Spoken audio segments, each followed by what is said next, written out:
fantastic topic, wondering, rummaging, and hoarding. Oh my, some of the symptoms, things that we might see in our loved one who has dementia that you might not have even realized was part of dementia, because we tend to think that dementia is just memory loss. But as you probably know by now, it is so much more. So we're glad that you're here. I just want to go over a couple of classes that we've got coming up next week on August 13th. We've got a program on socialization and cognitive fitness. It's part of a healthy brain aging series that we're doing with our local area agency on aging. That will be on August 13th from 2 to 3:30. We are also offering CEs for that for nursing, social workers, and LPCs, if that's something you're interested in. Jamie will be sending all of this information to you later this afternoon. Also want to remind you that our 6-week caregiver class, which is what this education department really was founded on, was that original 6-week caregiver course, starting later this month. If you have never taken the 6-week class, I highly encourage you to sign up for. It's going to give you so much information. If you've taken it, but it's been a while since you've taken it, I encourage you to sign up for it again, because what you heard the first time you took it may not be what you hear this time, because your loved one's in a different place now. And so you take what you need. That will be starting on August the 29th. On a Thursday. It will be every week for 6 weeks from 10 to 11:30. And the topics that we'll talk about on those 6 weeks, we talk about what to expect as the disease progresses, communication skills, because that is so important, managing those expected physical and emotional, sometimes challenging expressions or behaviors, daily care management, caregiver stress, there's a big one, and finally planning for the future. So it's our 6 weeks caregiver series, starts on August 29th. You'll be getting a email from Jamie later today, and she will go over all of that with you in the email. I also want to tell you about our support groups, although I see a number of support group members on here today. Great to see y'all. Support groups, we have a weekly online group that meets every Wednesday from 1 to 2. And again, we've got people from all over the world. We average about 30 folks on there. You are welcome to join us for that. We'll send you information about it. We have got a weekly group that meets here at the James L. West Center in downtown Fort Worth on Fridays from 11 to 12. And then we have a monthly group that is specific to the grief and loss of caregiving. Grief being loss. Grief does not mean your loved one has necessarily passed away. Grief is loss, and we're going through a lot of loss, and it's not just days, weeks, months, it's years. So we are living through grief. So we've got a group that meets specifically once a month to talk about that. And again, Jamie will send you more information. With that, I think I've covered everything. I'm going to turn it over to Jamie, who's doing our class for us today. Thank you, Holly. And we got a testimony in the chat that it's the best support group ever. So it's not just from our mouths, it's from somebody that actually attends the support group. So we highly encourage you to take advantage of all the resources that we offer.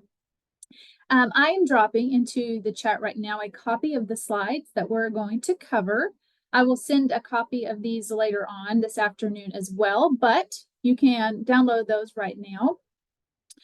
And I'm going to share my screen and we'll get started. My goal is to get through this content. So some of it nope, I got to do that wrong. Go through fairly quickly, particularly at the beginning, because some of this information will repeat as we do the program. But I want to make sure I leave just a little bit time at the end for any possible questions that you have or anything that anybody wants to share. So let me get set up here.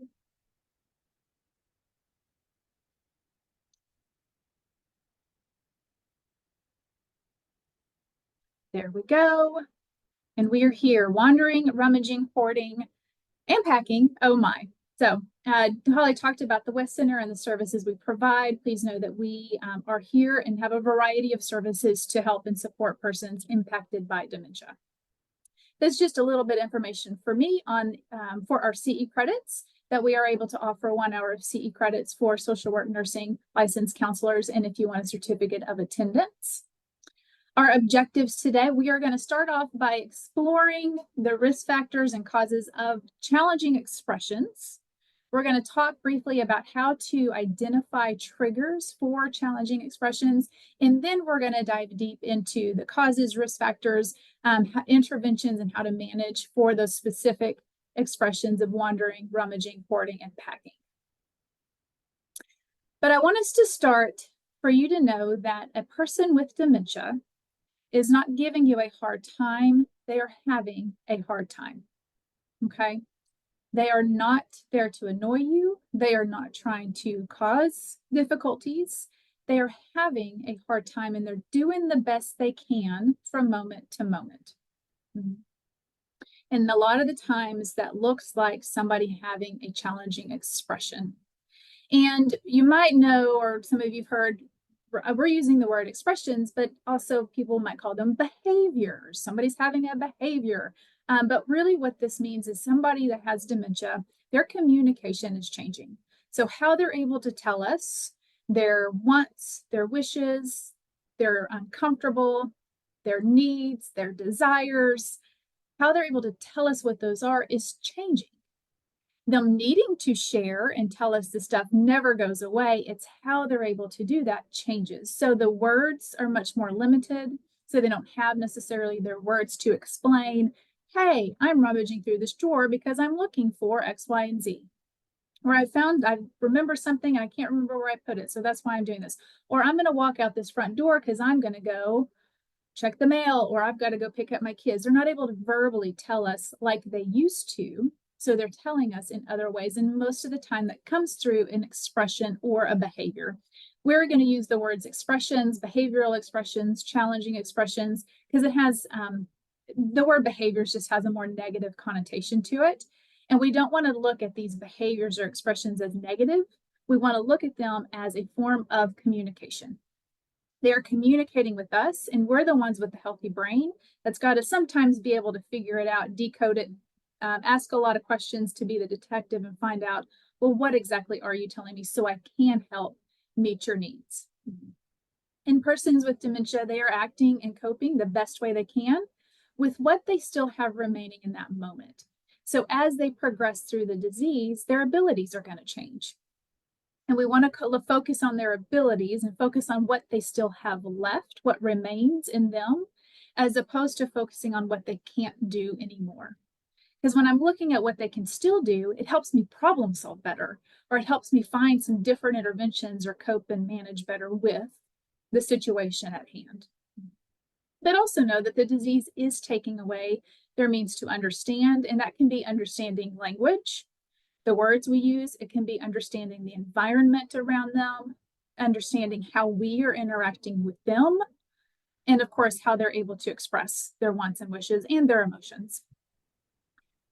I also want to say, as we walk through talking about some more challenging expressions, not all expressions are going to need our attention. So we're going to look at a checklist here in a little while, but sometimes we have to stop and ask ourselves, do I need to intervene right now? Does what mom or dad or sister or my resident, is what they're doing risky or unsafe behavior to where I do need to intervene? Or is it just odd behavior, or it's uncharacteristic of what they would have done before or how they would have done it before? But if it's not risky, or they're safe and they seem comfortable and they seem happy and they seem like they're doing okay, then sometimes we just have to say, this might be hard for me to see, or it's different from what I'm seeing mom doing, or she's never done that before, but that's okay. I'm going to let it go because it's okay. So sometimes we really have to ask ourselves, what's the difference between an odd expression and one that we do, a risky expression that we do need to intervene on?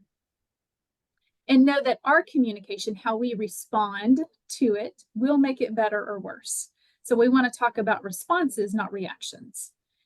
And we have to work on our skill building to be able to respond and not react. And this is why y'all are part of this program, because you do want to work on your skills when caring for somebody with dementia.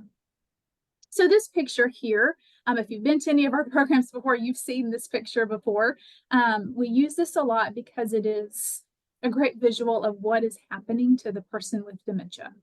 So you can see the comparisons there from somebody with a normal, healthy brain, a 3-pound brain, and somebody in very late stages, advanced Alzheimer's disease, or really any related dementia, that the brain is 1 pound, roughly about 1 pound. So there are changes that are happening for persons living with dementia, permanent structural changes.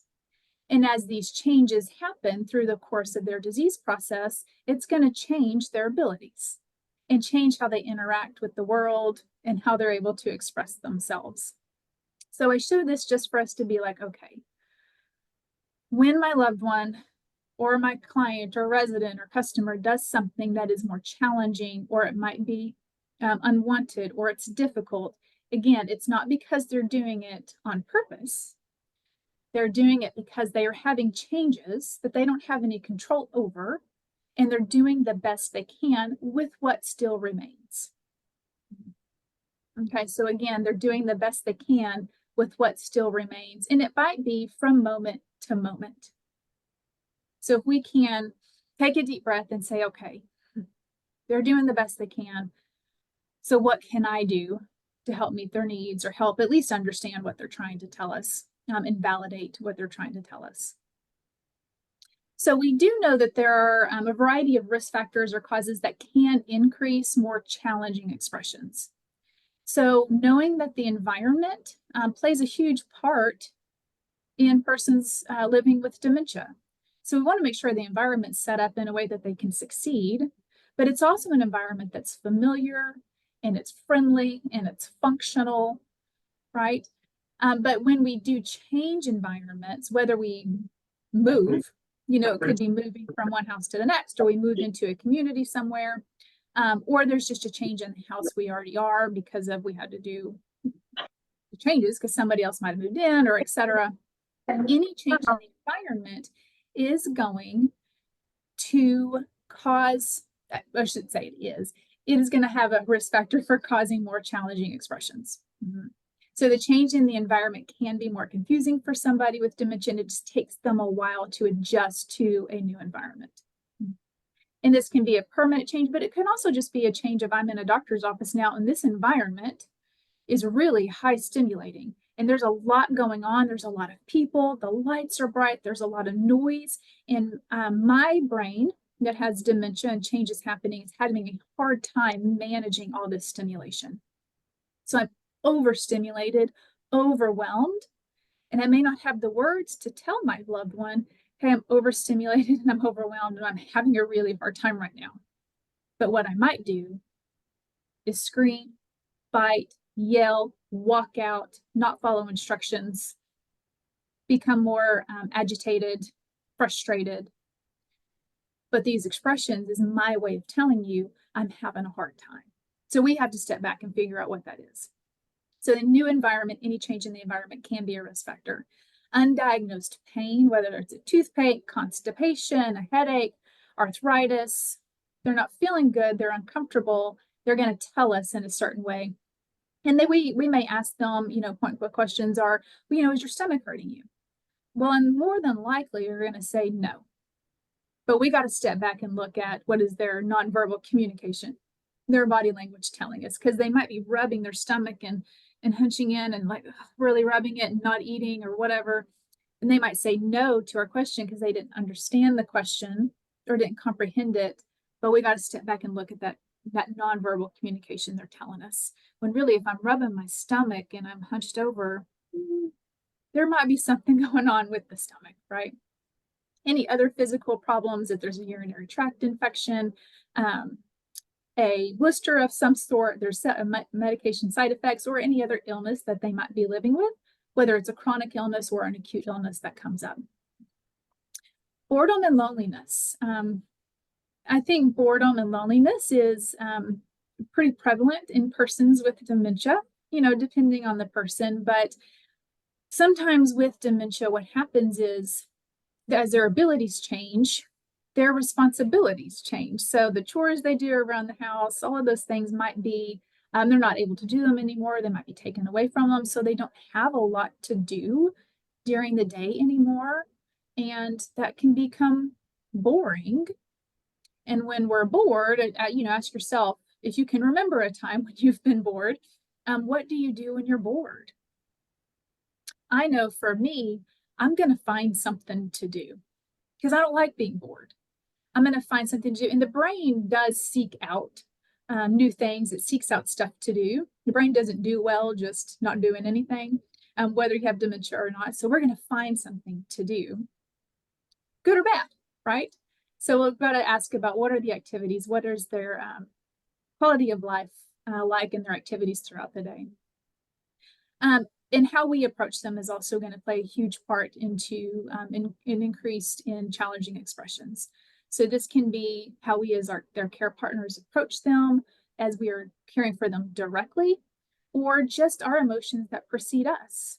Is we as a care partner not taking care of ourselves. And so now we're exhausted and we have impatience and we're hurried and we're working with our loved one and trying to hurry them along, and we have impatience and they're not moving fast enough and I'm getting frustrated. And my body language and my tone of voice, they're picking up on that, and they're seeing the negative approach and the impatience and the frustration that comes off of me.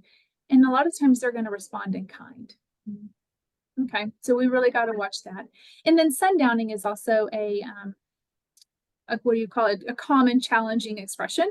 But this is as somebody, as the day goes on, typically as the day goes on, somebody gets more tired, becomes more tired, more restless, and they're not able to control that restlessness as well. So they can have more agitation, they have more confusion because they're more tired as the day goes on. And we can see those expressions come up in the late afternoon, early evening as the sun goes down, where that term comes from. You can see those expressions arise more in that time of the day. Some other causes, possible causes or risk factors for challenging expressions, again, their inability to understand. So this is their inability to understand the instructions we give, to comprehend what we're asking them to do. Overstimulation, they're unable to express their needs.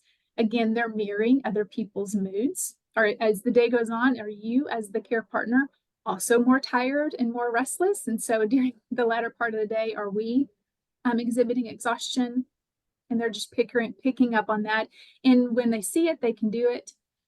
So they're just mirroring our moods. And human beings mirror other people's moods all the time. You don't have to have a diagnosis of dementia to do that. So are they being treated like children? Have we taken away too many things from them? People with dementia can still do many, many things. And are we allowing them to do it? We have to set it up in the right way, but are we allowing them to do that? Or are we placating them or treating them like children, which is going to increase their frustration? Just because they have dementia does not mean they're not grown adults and that they haven't lived long, important lives and that they don't have responsibilities. And do we treat them as such? We need to show that type of respect to them no matter what.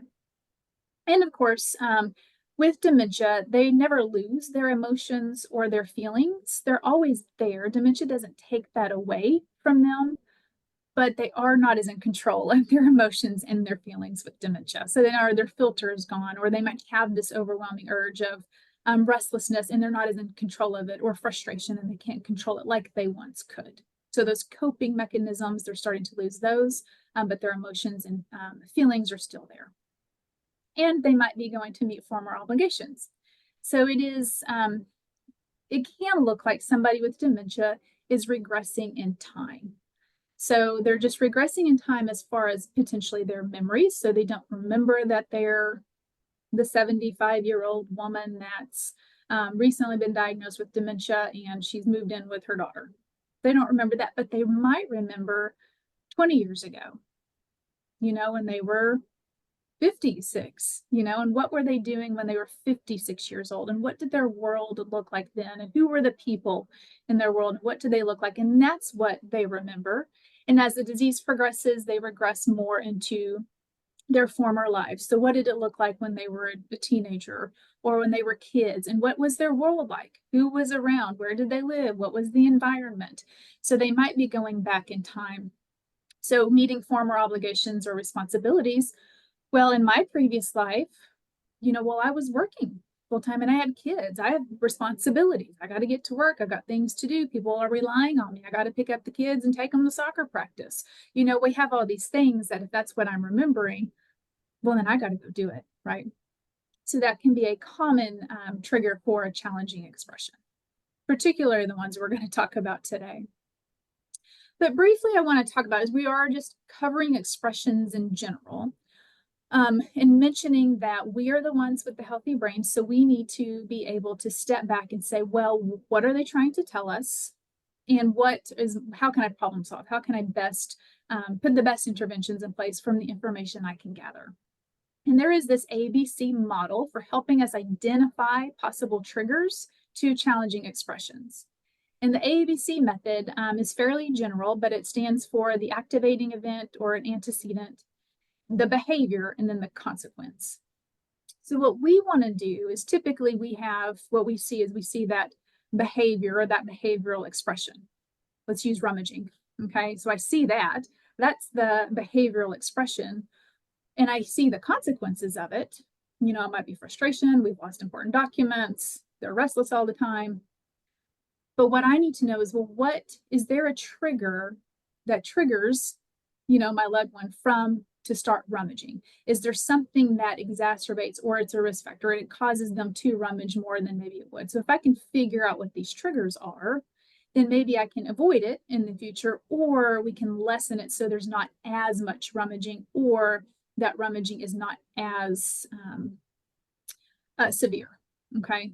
So this model really helps us identify what those triggers are. And it really is a series of questions we want to ask ourselves. And it starts with that antecedent or the activating event. And it's really just kind of asking, well, what's happened before they started that expression, that challenging expression? And here on the screen is a list of questions that you can ask yourself. What happens? Was there something upsetting that happened right before they started to do this behavioral expression? And it can be literally right before that expressions they started to do that challenging expression. Or it could be earlier in the day, it could have been the day before, or it could have been some changes that have happened all week. So let's look a little bit further back if we don't see something that's fairly immediate. Then we want to ask ourselves, where does it happen? Is it happening in a certain area? Does it happen in a certain time of day? Does it happen when certain people are around? So it's asking where, when, and who. And if we can see some themes in that, or it always happens in the garage, that's the only time it happens, well then, okay, there's something in the garage. It helps us narrow down and focus and find that root cause of that challenging expression. Or if there's a certain time of the day that it happens, or if there's particular people involved. And then we want to ask, well, what makes it worse? Because we've tried interventions before. So what were our efforts and how were they received? Did my intervention make it worse? Did it make it better? Did it not do anything at all? Did part of it work, part of it not? So it's really asking what makes it worse or not. And then going back to that question I asked you, or I mentioned earlier, we have to ask ourselves, is it an odd, challenging expression, or is it risky or safe, a safety concern? Because if it's odd and it's just something that they've not done before, or it might create a mess, or it's hard for me to watch them do that, then maybe sometimes we just have to step back because they're content and they're fine. And what they're doing is perfectly normal to them, whether it makes sense to us or not. But if it's a risky behavior or there's a safety concern, then we do have to intervene.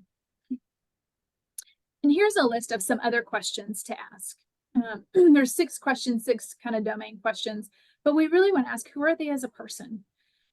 We need to know what their past is.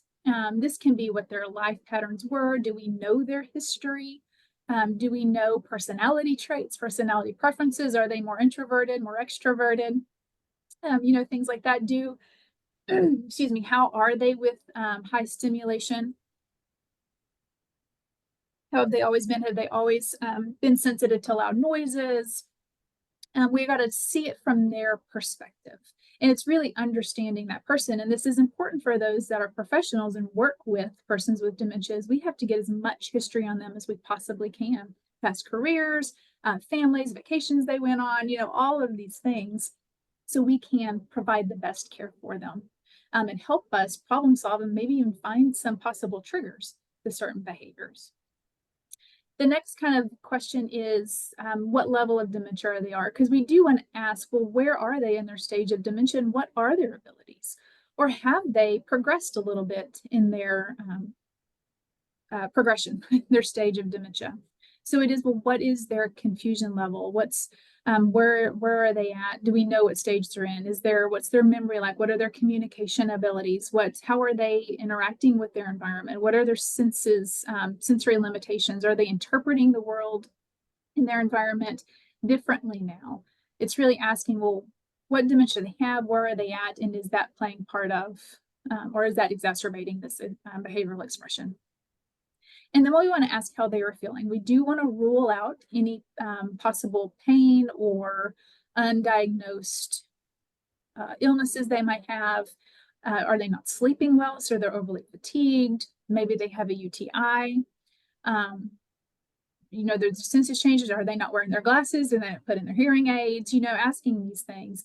And I will say if it's a sudden change, so if you're seeing a sudden kind of challenging expression in your loved one or the person you're working with, really look at how are they feeling, because anything that's sudden or acute, most of the time there's a physical underlying problem that's causing that expression, and they're trying to tell us there's a physical problem going on here, and how I'm telling you is through this challenging expression most of the time.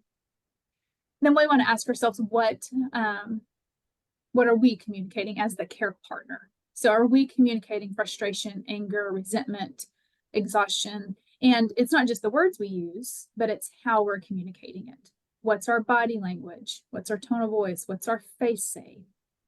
Are we validating their world and their reality? And we'll talk a little bit more about that.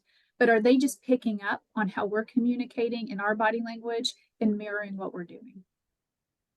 And then we do have to look at the environment. Then, like I said, the environment plays a huge part into persons with dementia. So look at the noise level, look at the light level. What's the temperature? How many people are around? What does it feel like? Is it a new place? Is there stuff in there that's familiar? Does it seem like a safe place? What's going on around them? And then times, patterns, and routines. Most people, I'm saying 99.9% of people, do better on a routine. So if we're just having a spontaneous day after day after day, and we're just kind of doing random stuff as they come to us, that can be more confusing for somebody with dementia. But if we have a kind of a set routine, we're getting up around the same time, we do our exercises in the morning, we're eating our meals around the same time, we have a pretty set normal routine throughout the day that provides a sense of familiarity, but also a sense of security as well, and safety. And also asking about rituals or habits. So how are we doing rituals or habits, or allowing them to do those rituals or habits? And this can be anywhere from they've always taken a shower first thing in the morning, and we want to allow them to do that instead of getting them up and let's go eat breakfast first because you're going to get dirty anyway, so then we'll do your shower afterwards. But if they haven't done that for the past 70 years, that's going to be hard for them. So let's keep those patterns and the routines the same for them. And that's going to go back to knowing who they are as a person and what their life story is, including those rituals and habits. So now we're going to dive into those specific wandering, rummaging, hoarding, and packing. And we're going to talk specifically about each one of these challenging expressions. With this overview of what we talked about with just challenging expressions in general, understanding just overall common risk factors or challenges, and understanding that ABC model. If I can kind of walk through and help identify, ask all those questions, help identify, well, what could be causing this, then it's going to really help me understand this expression from my loved one first, but also help me problem solve better and find better interventions for them. So wandering, we're going to start with this one. And wandering is a common challenging expression, okay? And with wandering, there's really no way of knowing when somebody with dementia will wander. So I'm going to say everybody with dementia is at risk for wandering. All right. So there's no timetable. There's no something in particular. There's no stage necessarily. Everybody's at risk for wandering. And you can see on the screen, there's a reason, because there's a lot of causes or risk factors. It can be from boredom. They're going to go find something to do. It can be a side effect of medication. They can be restless. The environment cannot be setting well with them, and so they got to get out of there. Or they heard something or saw something outside, and they got to go check it out because it looked interesting, or I just need to go see what it was. They can be pacing if they're more pacing more and they're more frustration, again, restlessness, they're just kind of back and forth. Have made possibly anger. They're trying to meet those former obligations, again, because I've got things to do. I'm an important person and people are relying on me, so I've got to go do these things. I got to go pick up my kids, or I got to go home because I got to get dinner started. I got to go to work. It's an unfamiliar environment. If I don't know where I'm at, well, then I'm going to go find a place where I do know where I'm at. Not understanding or retaining instructions. So how many times have we said, Mom, wait here in the car. I'm going to be back in 2 minutes. Don't move. Well, they may not remember that instruction, or they get distracted by something else, right? Or stay here, or I'm going to be back in 5 minutes. They're not either understanding or they're not going to retain them. They're going to meet wants and needs. They're looking for something, and they don't know when to turn back. For somebody with dementia that wanders, to them, they're not lost. To us, they are lost, but to them, they're not, because they wandered for a particular reason that makes sense to them. So most of the time, they're not going to respond to somebody calling out their name, or they're not going to go ask for help and say, hey, I wandered away and I got lost, because to them, they haven't wandered away, right? So wandering does typically happen during normal activities or when there's a lot of stuff going around. So like if you have like a family reunion or something, right? And you might think, well, a lot of family is around, so that's good. So there's more eyes on Mom. Well, we need to make sure that people are assigned to watch Mom at shifts, because this is a new environment for Mom, right? So she might get overstimulated and walk away and nobody's noticed. Okay, and so we want to be wary of that. 59% of people with Alzheimer's or related dementia will get lost. So it's, again, a common expression. And 40% may die if they're not found within 24 hours. So it's a very risky expression. And many people, not entirely sure why, but many people are found in brush. They're on fence lines, in big landscaping or pond areas. And again, they don't cry out for help, or they're not leaving physical clues behind. And usually when somebody's found, they're within 1.5 miles of their home. So what we want to do is we want to determine the reason. We want to figure out what are these possible triggers that could be in my environment or in the home for my loved one. And some things to do is to provide activities that they want to do and encourage them to be a part of activities. So they're being a part of something. So this can help with boredom. It can help with them not being distracted and walk away. It gives them something to do, gives them a purpose, particularly if it's a purposeful activity or one that they really enjoy doing. We do want to assist them, make sure they know where stuff is, because they might get up to go use the restroom. They can't find the restroom, and the next thing we know, they've wandered off. So we want to make sure they know where something is. It's either every a couple of hours, we make sure we walk them to the restroom. We have stuff labeled very well within the house or the community. And then we want to make sure they carry an ID, and we're going to talk about a safe and sound program here in just a second, but make sure that they have something on them that has their name and a phone number for an emergency. And that can be a label on their clothes. It can be a shoe tag. It can be a bracelet, you name it. If you're still at home, it really is a good idea to let your neighbors know that your person has dementia, and you need to make sure that they have your phone number. So just in case they see them, and just say, if you happen to see Mom out by herself, please call me, because that's not right. So we want to make sure that we have plenty of people looking out for them, but they have a number to contact you at. And if they do pace or they're up wandering a lot, because wandering is not bad, we just need to make sure that they're safe. Then when, especially if they're pacing and they don't sit down very much, that we want to make sure that they're getting enough caloric intake. So we're offering them plenty of foods, finger foods, make sure that they're staying hydrated because they're burning a lot more energy and sweating more. And then check for blisters, of course, for any pain too. We do want to provide opportunities for exercise because it could be that they're burning off energy that they have. Okay. And like I said, wandering is not bad. It just needs to be in a safe space. So if they want to, I worked at a day program several years ago, and we had a gentleman that, I kid you not, from the time he got there in the morning to when he left late afternoon, he paced the entire day. And we actually had a walking square within that organization, and he walked in that square all day, every day. He wouldn't sit down for meals. So we gave him his meals on the go because that's what he wanted to do. We tried to redirect him, but it didn't work. That's what he wanted to do. But he was in a safe spot. So it was okay. We just allowed him to do it. And you might need to set up your environment that way as well. Making sure everything's labeled. I mentioned that as well. If there's areas you do not want them to go into or explore, maybe it's the garage, maybe it's the shop, whatever it may be, maybe it's the office, put, label stuff. It's putting a sign on the door. It's covering the door with something that's, whether it's a blanket or maybe curtains, so it doesn't look like a door. Or you can paint the door the same color as the wall. They may not see this, the differences between the wall and the door frame if it's the same color. And then conduct a home safety checklist. And I will provide in the follow-up email, we have a home safety checklist specific for people with dementia.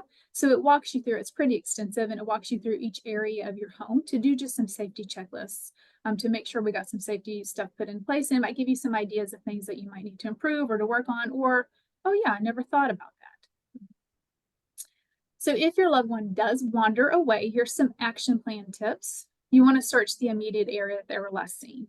And we always want to go, let's say if they walked out of the house for whatever reason, you always want to go in the direction of their dominant hand. So if they're right-handed, typically they're going to turn right. So we want to turn that way, or if it's left-handed, turn that way. Alert appropriate family, the friends, the neighbors. It's kind of like that phone tree. Make sure you have that phone tree set up and alert them and say, please be on the lookout, go search for my loved one. You can use social media if it's applicable and if it's appropriate. Sometimes there can be pros and cons to that. Call the local police, your neighborhood police officer, let them know that your loved one's memory impaired and they are at risk. And then we want to provide everybody, your friends, your family, the police that come, a recent photo of your loved one. We know some family caregivers that take a photo of their loved one every day. So we know exactly what they're wearing, the color of their shirt, and describe any defining characteristics, whether it is they have a mole on their face or they wear glasses or they should walk with a cane, things like that. Let them know past frequently traveled areas. If it's where they used to work, this is where they worked for 20, 50 years. This is where they go to church. This is where they go drink coffee. They went and had coffee at the Whataburger every morning for the past 80 years. So giving those frequently traveled areas to people as well, because that might be the place that they're going if they're going to meet former obligations. We need you to stay calm, or have somebody stay calm at home and stay by the phone. We'll talk about the Safe and Sound program. We'll go ahead and register and enroll them into one of those programs. You can call hospital emergency rooms. And then once your loved one is found, go ahead and let the police know in your phone tree that they are safe and sound. But there is a Safe and Found program. This is through the Medical Alert and Alzheimer's Association. But when you're registered, you're a Medical Alert member. And what they do, if somebody wanders, they create and distribute a bulletin to local hospitals, law enforcement, and coordinates with the family to facilitate the loved one's safe return. It's 24-hour service. It's emergency response. They have somebody that stays with the family, so no one is alone during that crisis. And they have all digital health profiles and vital information in one place. You can, and all the identifiers on them, it's a variety of things. It can be a smart card or a wallet card. It can be a bracelet. It can be a shoe tag. It can be, they have little accessories for iPhone watches. They had a bunch of different things on there. There's the link to their website, the phone number to call. I would say, please go ahead and register your loved one. It's only $75 a year. There might be some setup costs. I don't know about that, but I know just to stay a part of this program is $75 a year. Can provide peace of mind for minimal cost. And I also encourage you to enroll yourself in this program as well. They had other levels of programs, but just in case something happens to you as that care partner, then they can have this emergency response and make sure that your loved one has somebody watching them as well.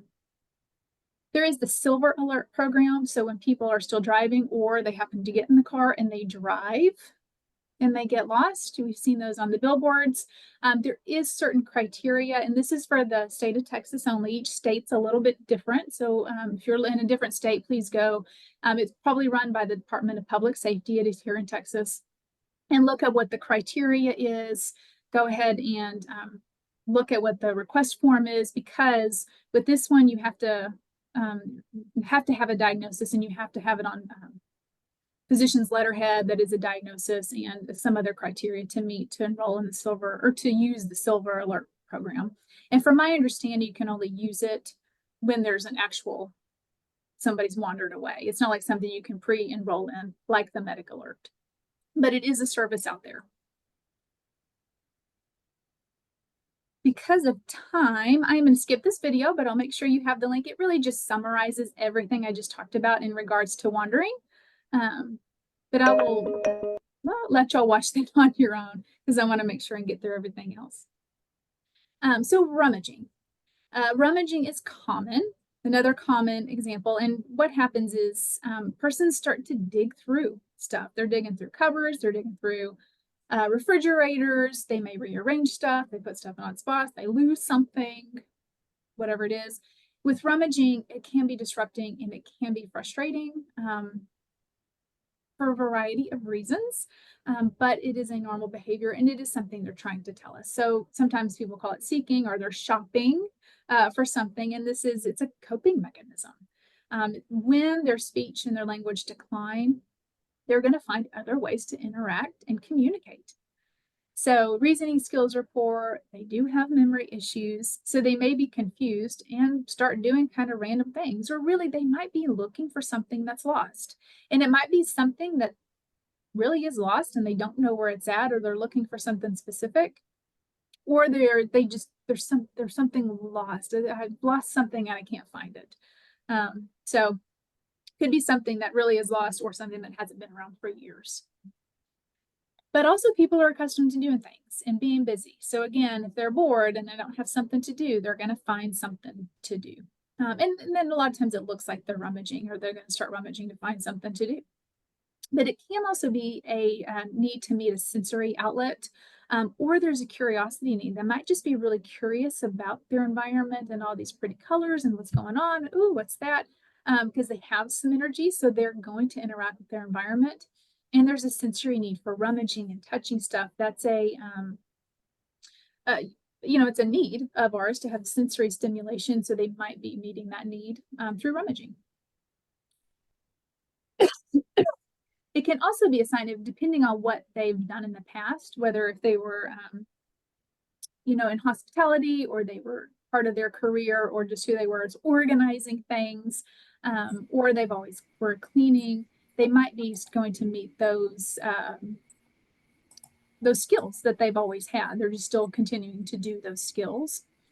And then we want to ask with rummaging that basic needs are met. This is with any expression, but we always want to check first at those basic needs, that physiological stuff. So we want to look at body temperature, we want to look at fluids, we want to look at sleep. Are they intaking enough, or are they excreting enough? What's the sleep look like? And then are they feeling secure in their place, in their environment, secure in where they're at? All of these areas that make us feel safe and are our basic needs. So this plays into all expressions, but with rummaging, they might use rummaging to help fulfill a lot of those needs as well. So we always want to identify, go through what could be some possible triggers. But with rummaging, we do want to make sure and keep the environment clutter-free, familiar, functional, and friendly. This is just making sure that environment is one that they want to be in, and that clutter can cause more anxiety For some people, it's kind of common. So if there's a lot of stuff around, it can create more anxiety. And if I'm kind of high up and have anxiety and restlessness, I might tend to wander more. Or I just might be really curious about what all this stuff is and I want to get in it. Mm-hmm. So with this, we want to engage them in positive activities and ask if they start to rummage through stuff, ask them for help. You know, oh, I could really use your help with folding these clothes, any activity that might be repetitive, sorting something, washing dishes, drying the dishes, anything like that that can keep them busy and keep their hands busy, but also focused on something. Frequent visit from friends, whether they come there or they might take them and go out for a walk, anything like that can help, can be a great intervention. We do want to make sure that we secure important documents, items, jewelry, and other valuables because they can get lost or misplaced or anything like that.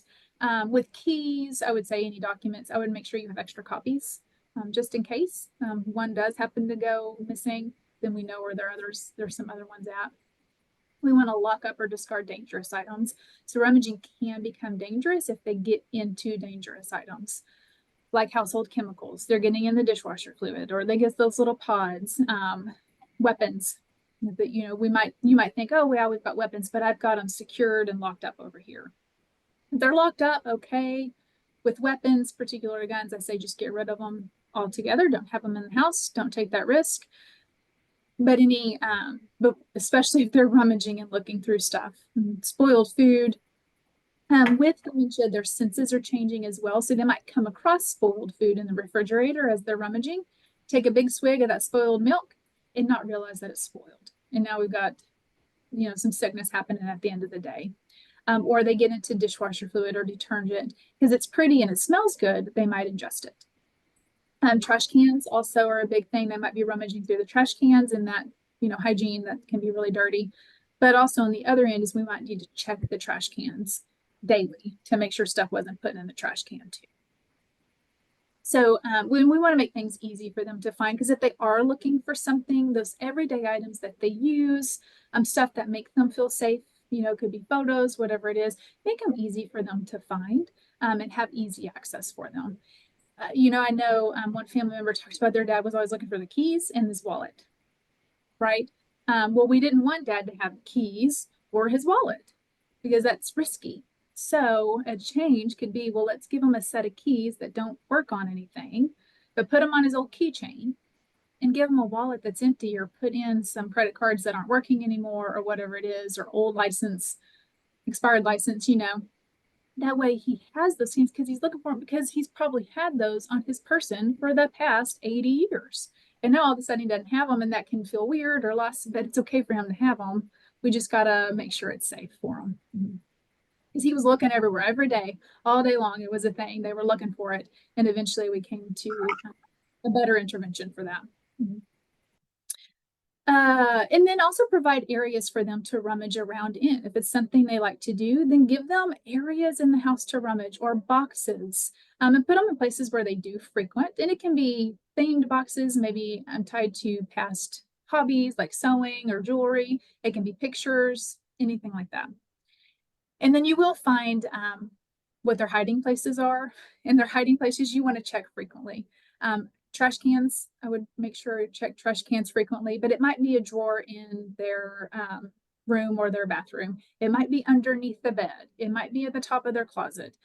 You know, it might be in their pockets. Okay. So there are hiding places and I would check them with regularity if they are rummaging through the house. And again, anything that's important or that you need, make sure it's locked up or put away. I had a daughter caregiver tell me that her mom, she kept having to buy scissors and because the scissors would go missing all the time, and which made the daughter nervous because scissors can be very dangerous. But she would always put the scissors back in the same place. She even started to put them back in another place, but the scissors would go missing and she had to go buy new scissors. And one day she was cleaning out her mom's closet and she found a trash bag full of scissors in the back of mom's closet. And you know, she laughed and she's like, well, that's where all the scissors were. At least she wasn't using them, I don't think. You know, she never got hurt from them, but that was a hiding place. Scissors, we don't know why, but you're going to find some stuff like that. So now we'll talk into hoarding. So hoarding, collecting or saving things. Persons with dementia will hoard or collect. I really like the word collect a little bit more.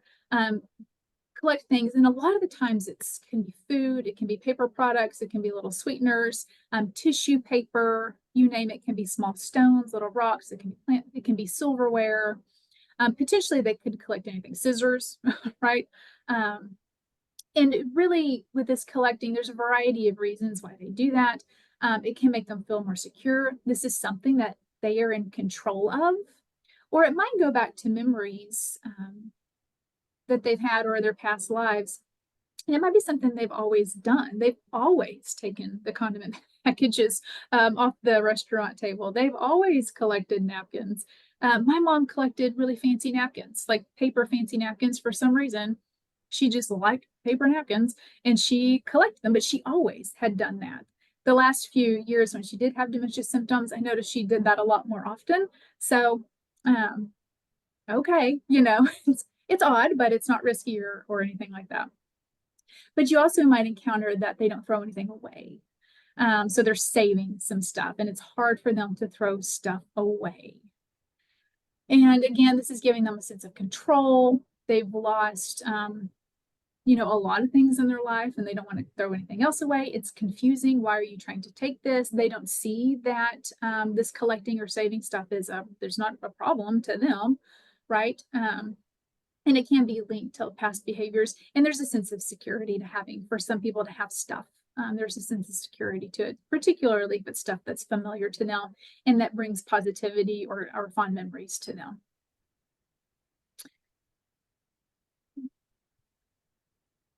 So with these items, again, it's kind of finding where their hiding places are. Most of the times these objects they pick them up, they put them in their pockets, or they might put them in the seat of their walker, or in their coat, wherever it may be. And it's really, as long as it's not safety, because we've locked up all the poisons and possibly dangerous stuff, so they're not collecting like Tide Pods that they could eventually ingest. But they might be collecting condiments or tissue paper or something like that. But it could also be food that they're collecting, which will, if it's in their pockets and they go put it in their drawer later on, it spoils, it becomes, you can create bugs and smells. So it's something we want to check every night. And we want to manage, particularly if they have clutter areas. So this is where we go back to the beginning and we want to make sure that environment is clutter free. So it helps manage this. But if they particularly have clutter areas that they've created, check those clutter areas. We want to check for food. We want to check for anything that could be possibly dangerous, but also where those clutter areas are. Are they close to the stove? Are they right next to the floor heater? Are they covering a vent? Anything that could catch fire or be dangerous. And then if they have an object and they're not giving it away or giving it up, then don't worry about it. Just go back later and get it when they've set it down or whatever it may be. If it's a risky thing like a weapon, then we need to go ahead and intervene, okay? And with this, the rule is to substitute, not subtract. So we don't want to take something away from them, potentially, because that could cause a fight, that could escalate things quickly. But if I could substitute it with something, hey, I wanted to show you this, but I feel this brush, this is an odd brush. Will you hold this for me? Or I need your help carrying in all these things. Can you please, will you set that down for a second and help me carry these things? And not making a big deal about it, but if I can get them to set it down, then I can grab that object and put it away. But I've redirected or distracted them with something else, with another object for them to have and hold on to that they might be interested in. Mm-hmm.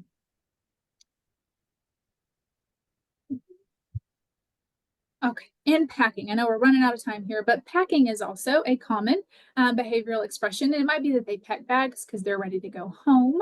And that's really the most common thing, is they're ready to go home. So I'm going to pack my bags and I'm out of here. But really there's confusion. And it could be they're going back. They might be at home right now, but they're remembering a home from their past. Maybe when they were a teenager, they were a kid. And so this isn't my home. I got to get home, right? So really, what does home mean? Are they looking for a place or are they looking for a feeling? What is home? Is a feeling and it's a place, but I can think of several different homes in my life where I had the home that I can see, but also the feeling that came with that home too. So we want to ask them as they're packing. We don't want to stop them. We don't want to tell them what they're doing is wrong or they can't do this, or hey, this is your home. You're not leaving anywhere. You're not going anywhere. Put that up. But just start talking to them. Tell me about home. What was your favorite thing to do? Did you have a favorite room? Who all lives there? And have that conversation, because they might just be wanting to talk to you and share their feelings and emotions about it. And if I can talk to them, I have this conversation, I have their attention, and I can use that conversation to redirect as well.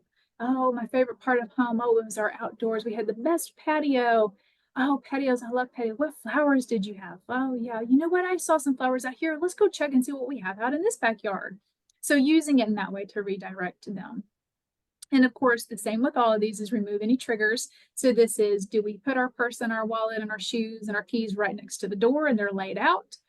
Because if I'm walking through the house and I see keys on the cabinet or on the table, oh, then that triggers me. There's keys. Oh, I need to go drive somewhere, or the purse is right there and that purse is always there and I always grab it on my way out the door. So I'm going to go out the door.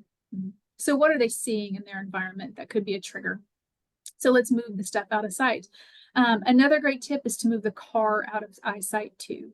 If it's parked right out the window and they can always see that car and they're fixated on leaving, then let's move the car. Either park it in the driveway, maybe you park it at your next door neighbor's house, or if it's community, we park around the building. Because if I see that car, like in a community somewhere, we had a resident that saw his wife's car every day.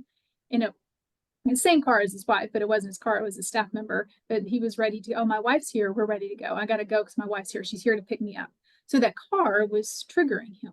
So we had to ask that staff member to park somewhere else where he didn't see it in his direct eyesight. So thinking through stuff like that, and that's where all those questions help you work through this stuff.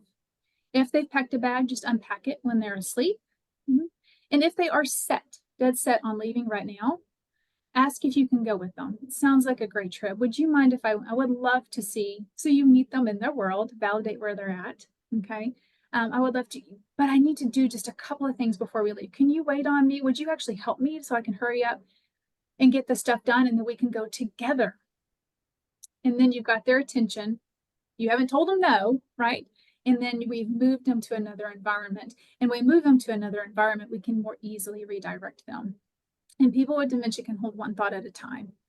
So distracting them with another thought can eliminate what was upsetting them or what was triggering them in the first place. So we can use anything, but on the screen here, food and sweets, kids and babies, music, and animals. They're the easy go-to best ways to redirect or distract somebody with dementia. And here are just a few other suggestions or interventions for challenging expressions. We don't want to argue with the person. We don't want to tell them that they're wrong or they can't do something. We meet them where they're at. Again, it's asking if it's odd behavior or if it's a risky behavior. If we do need to intervene, we're their friend and their ally. And we got to be smart and respond in a way that knows that they're trying to tell us something. We need to meet their needs, but how can I best validate them and redirect them to somewhere else? Give them repeated assurances, really go back after if the challenging expression escalates.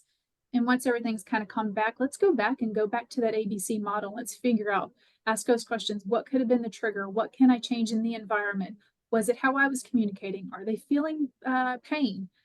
What were we trying to communicate? Just going back and asking yourself all of those questions to help you find the best intervention. And then, of course, take care of yourself as the caregiver. If we are not taking care of ourselves, we're going to have a much harder time problem solving and managing these more challenging expressions. So a summary of what we talked about, some more information on the West Center and our contact information. So there's my email and Holly's email right there.